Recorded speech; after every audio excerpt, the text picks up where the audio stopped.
Let's explore the psychology behind this calming color, how to paint a blue door for a pop of personality, favorite blue hues to consider, incorporating blue into your furniture and bedding, and even spicing up your kitchen with hints of blue.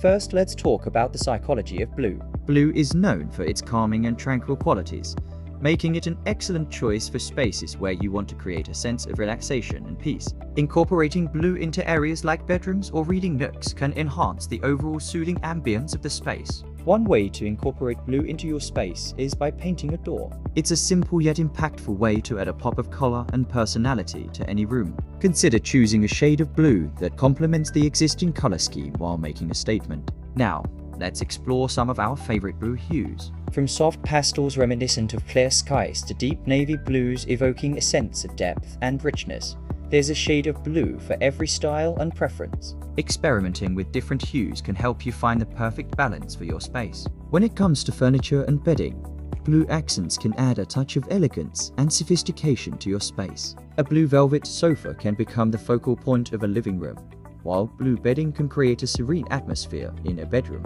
Mixing textures and patterns can further enhance the visual interest. And let's not forget about the kitchen. Adding hints of blue to your kitchen, such as a blue backsplash or blue-themed accessories, can instantly elevate the look and feel of the heart of your home. Incorporating blue into kitchen design brings a refreshing and inviting vibe, perfect for both modern and traditional spaces. In conclusion, incorporating blue accents into your space can bring a sense of calmness, style, and personality. Whether it's through paint, furniture, bedding, or kitchen decor, don't be afraid to experiment with this versatile and timeless color. If you enjoyed this video, don't forget to like, share, and subscribe for more design tips and inspiration. Until next time, happy decorating!